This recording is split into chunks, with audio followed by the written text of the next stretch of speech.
Yes. Long way, buddy. Oh, Maddie. Madison done some work. Yeah, she has. Madison really put in some work. Mm-hmm.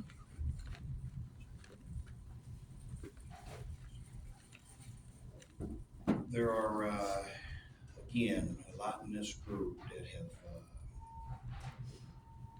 really affected me. And I always say that there's levels to the game. You know, I had a lot of stuff happen. I say it all the time. It was sufficient. Whatever happened in my life was sufficient to get me here. Whatever happened in my life was sufficient to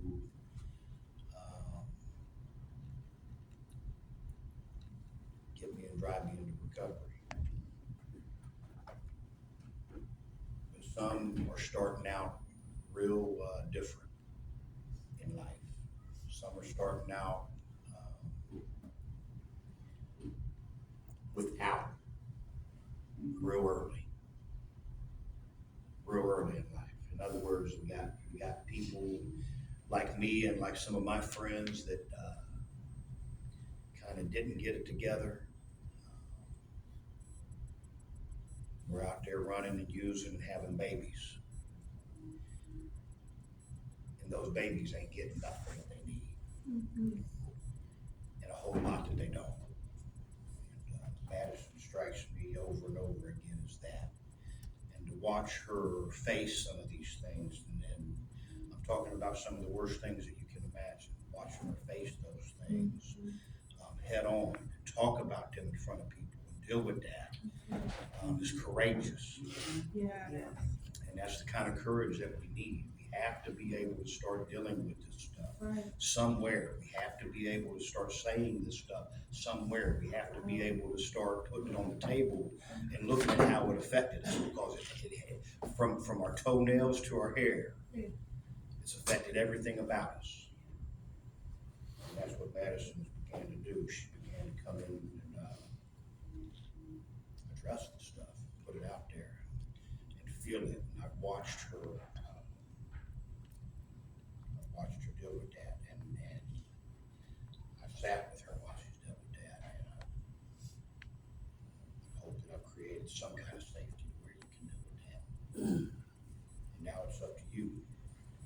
Now you got to continue that. It's up to you to go where you need to go, where you can keep dealing with this, because this stuff don't stop after 7 months. It don't stop after 7 months.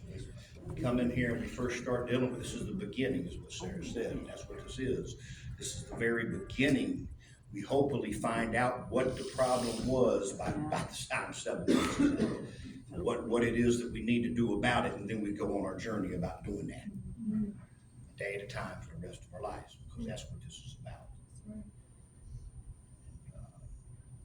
I'm proud of you. I'm absolutely proud of you.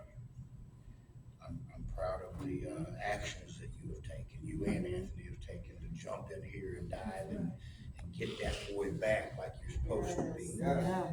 He's supposed to have his parents. And the tenacity that you've taken and the steps that you've taken have impressed me.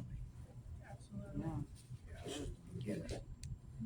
So I have this, I'm absolutely proud of you, and I'm afraid. That's right. This is a new chapter. This is where it really means something when you leave here. What you do now is up to you, and you are now responsible. Yeah. You don't have somebody getting you up and waking you up and saying, do your chores. You don't have somebody that's It's now up to us. It's now up to us. It becomes a different ballgame. It really does. And I just hope that you never forget where you came from and what happened, because that's what makes us. Yeah.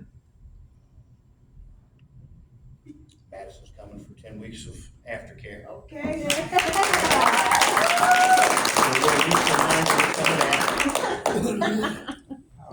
Help me congratulate. Maddie!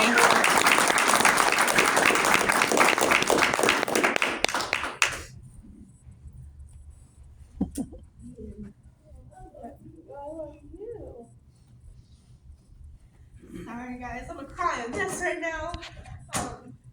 First off, I want to thank all the staff. Without them, nothing, this would not be possible. And I just want to say thank you to Joe because I've never trusted a man in my life. I was always hurt and abused by them.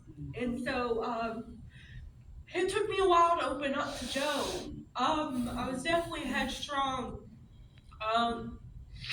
But you know, he hit that spot and I couldn't just keep it back anymore. And I was so determined when I came in here that I wanted to get my son back, and there's nothing that I wouldn't do for it. And there still isn't. I got me a wonderful sponsor, and I love her to death. She's Love you, baby. Today. Thank you, Erica. I got a wonderful man who loves me every day, even my flaws. Even when it's hard to get out of bed some days. I'm thankful for Sarah and Heather. If it wasn't for them to get on me and write me up a couple times, I wouldn't have the structure that I needed. And She had a trophy for the most write-ups. I do need a trophy for that. I remember it was like my second week here, and you know I was isolating, and I was just angry. And first hit of realization was when I left a string cheese wrapper in my room, and Heather woke me up. You need to write a 2-page essay. I'm not doing that. Joe calls me and is like, "We're putting you on restriction, and you're writing that essay." I'll write that essay. Okay. So, I wrote that essay, but then there was another time when I was working and I was putting my work first before my recovery and my counseling and everything, and my chores were not being done, and Sarah's like, "I'm writing you up." Sarah had an earful from me. Oh my gosh. And then I remember walking in the next day, and this will always stick with me. Joe put me into Beanie's office, and he said, "You need to let her know that this is not a homeless shelter." That's right. And I was like, "Fuck you, Joe." But you know, they meant well, and you know, I'm thankful for them. I'm thankful for this family that I have, and the women that were in my houses who are here and who are not here. I see you guys grow. I have a family here, and you guys, I've never had this feeling of love before, and with you guys, I got that feeling. And you guys helped me tremendously with finding who is my higher power. And you know, when I came here, I went to the first church service, and I remember, I forget her name, she laid her hand on me and she was like, "You have a purpose, you have something, you will do this." And I'm like, it's hard, it was rough. And man, sitting in group all the time and just bringing all this stuff up and crying about it.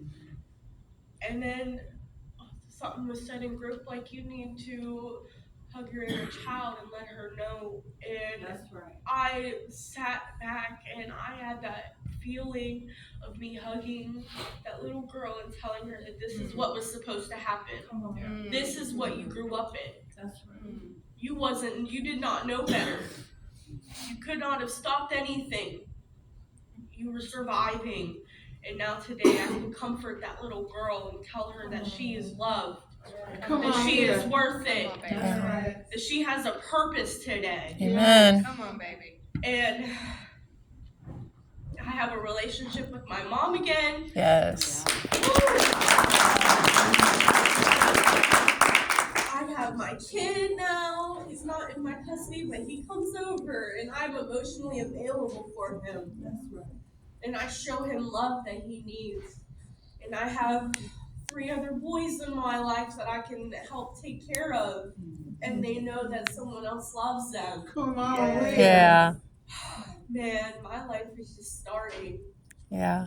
And I just need to let you guys know that you guys helped me out tremendously, and that this is not the end. This is just the beginning. Yeah.